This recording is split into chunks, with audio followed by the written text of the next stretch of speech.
Es momento de conversar con quienes lideran ideas transformadoras. Sin pretexto.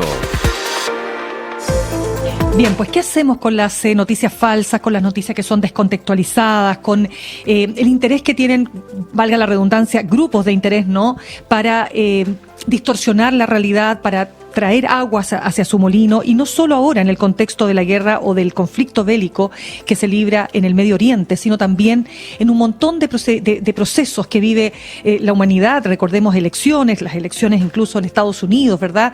El rol que juegan las redes sociales, pero sobre todo las llamadas fake news. Y de todo eso queremos conversar entonces con nuestra columnista.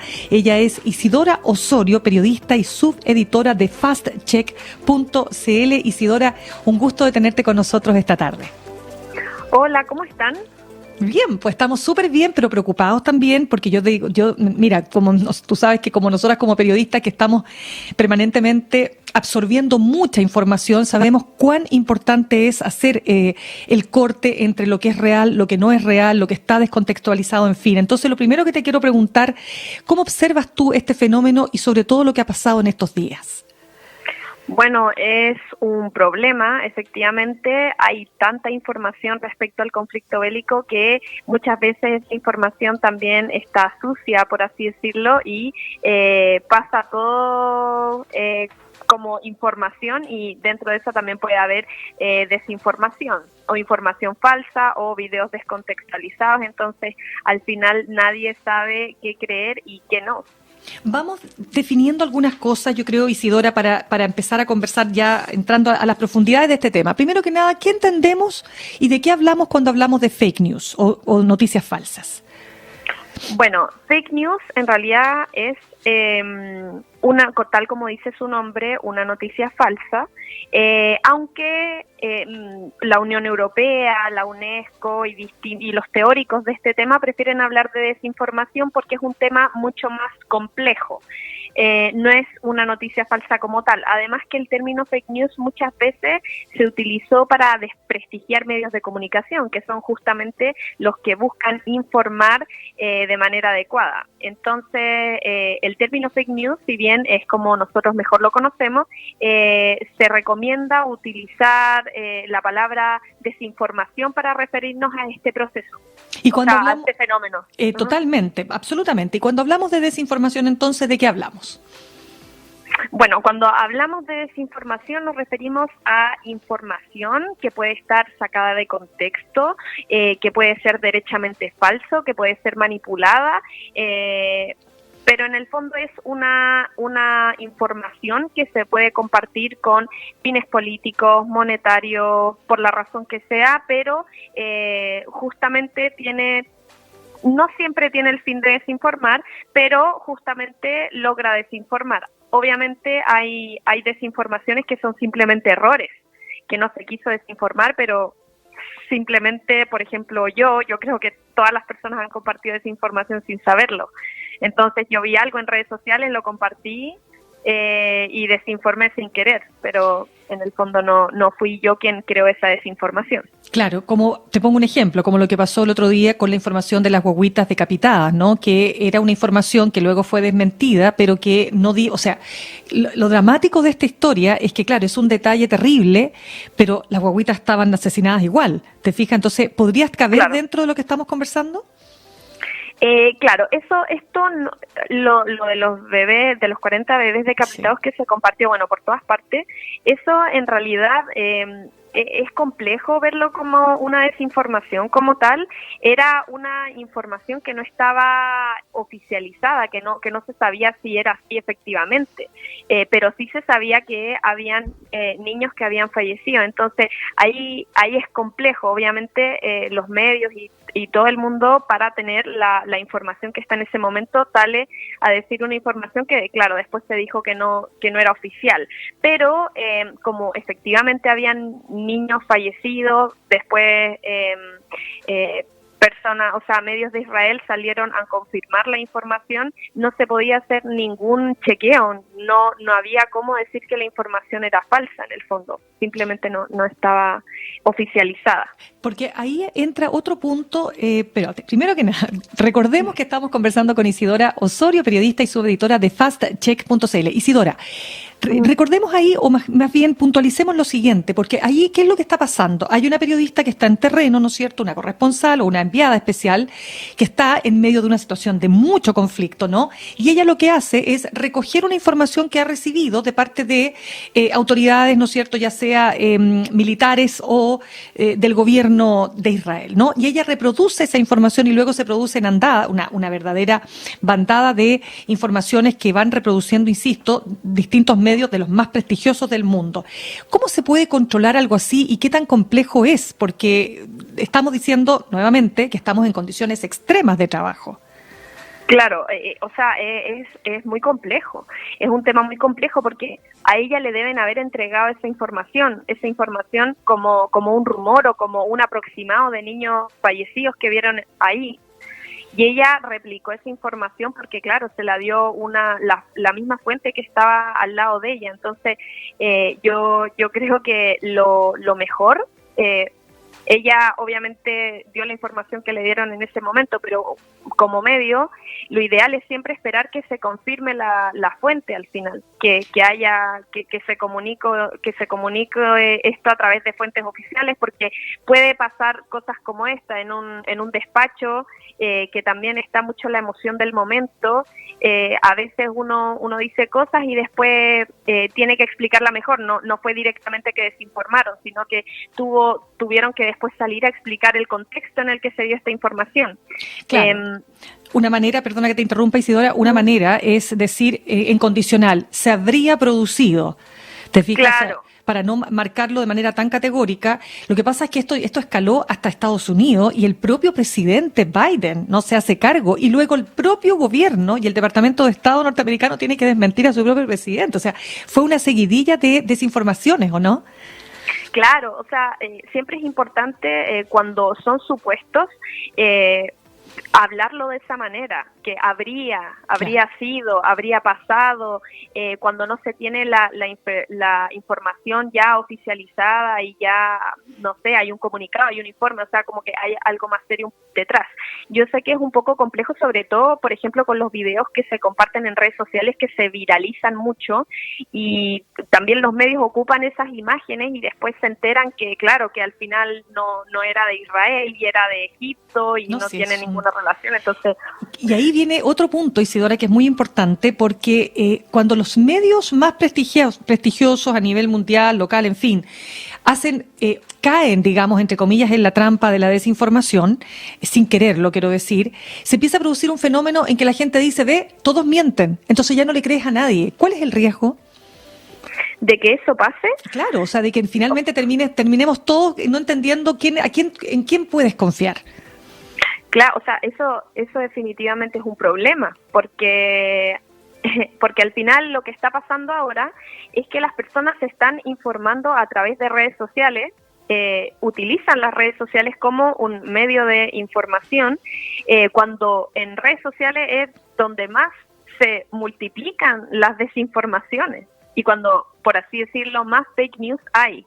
Entonces, eso es un tema complejo porque lo que pasa ahora es que está demostrado que la desinformación se comparte mucho más rápido que la información veraz. Así es, pues, eso es lo más complejo. Conversamos a esta hora con Isidora Osorio, periodista y subeditora de FastCheck.cl.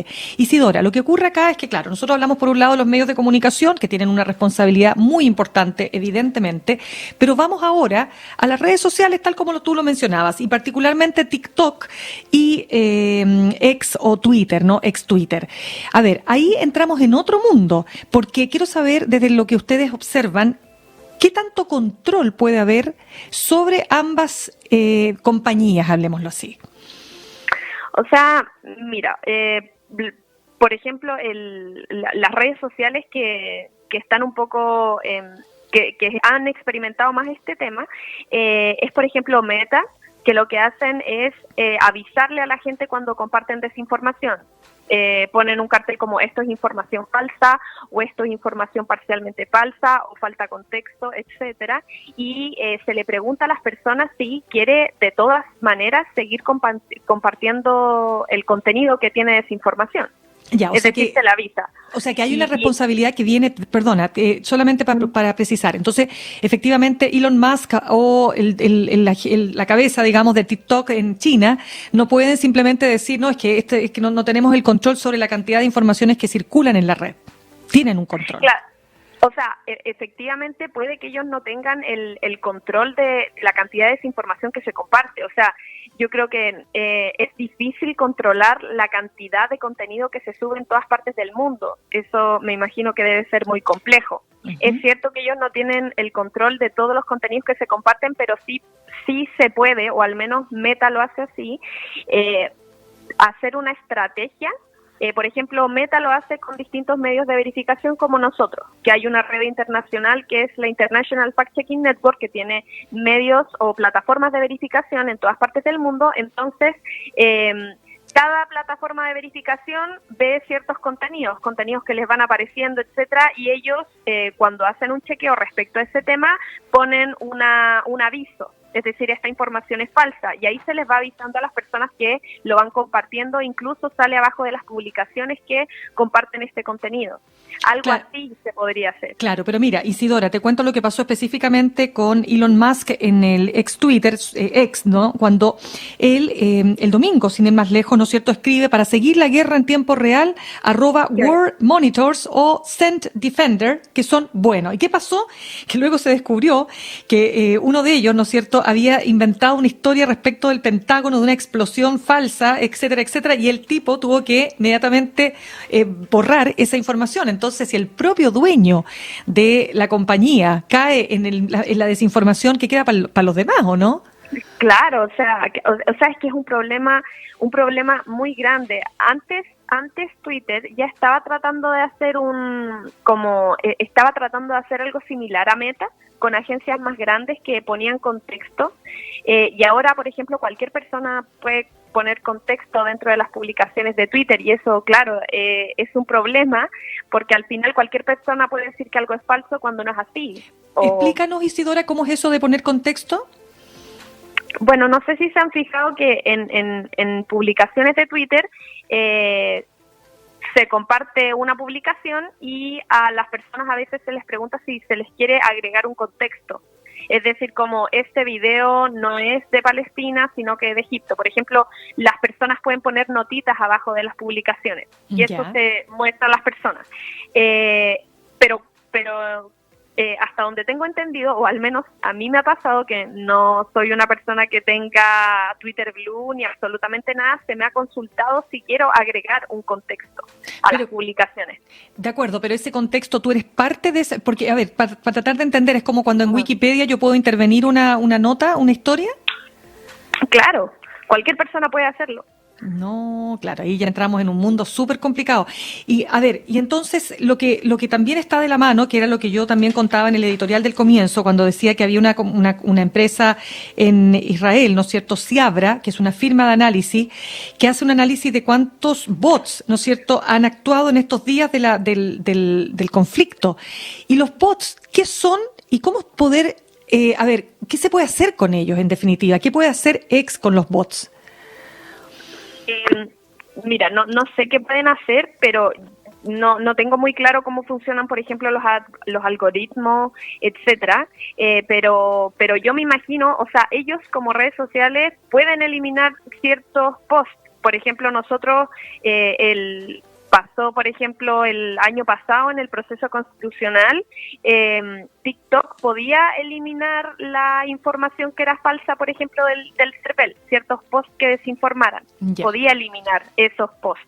Entonces, en base a eso, uno tiende a pensar que sí se podría, que cuando, por ejemplo, o sea, me imagino que las plataformas tienen una forma de poder eliminar directamente el contenido. De todas maneras, y eso, por eso te digo que hay una responsabilidad que no pueden eludir. Vengamos a Chile, volvamos a Chile ahora. Uh-huh. Bueno, lo mencionas tú, ¿no es cierto? El año pasado fuimos testigos de varias circulaciones de desinformación o fake news derechamente, ¿no? Respecto al proceso anterior, como que te iban a quitar la casa, ¿no es cierto? Le van a quitar toda su plata, en fin, muchas cosas que calaron muy hondo en las personas, y ahora vamos a enfrentar un nuevo proceso, ¿no es cierto? Donde evidentemente que los grupos extremos o los grupos interesados van a van a intentar atraer votación a partir no necesariamente de decir la verdad. Entonces, ¿cómo ves tú lo que se pueda producir en este sentido de lo que estamos conversando de cara a este proceso electoral? Claro, en general nosotros hemos observado menos desinformación circulando en base a este proceso en comparación con el anterior. No sé, no tengo muy claras las razones que hay detrás, no lo hemos estudiado, pero sí se ve menos desinformación circulando. De todas maneras, hay desinformación. Nosotros hemos pasado varios procesos electorales y hemos visto empíricamente que aumenta notablemente la desinformación cuando se acercan procesos electorales.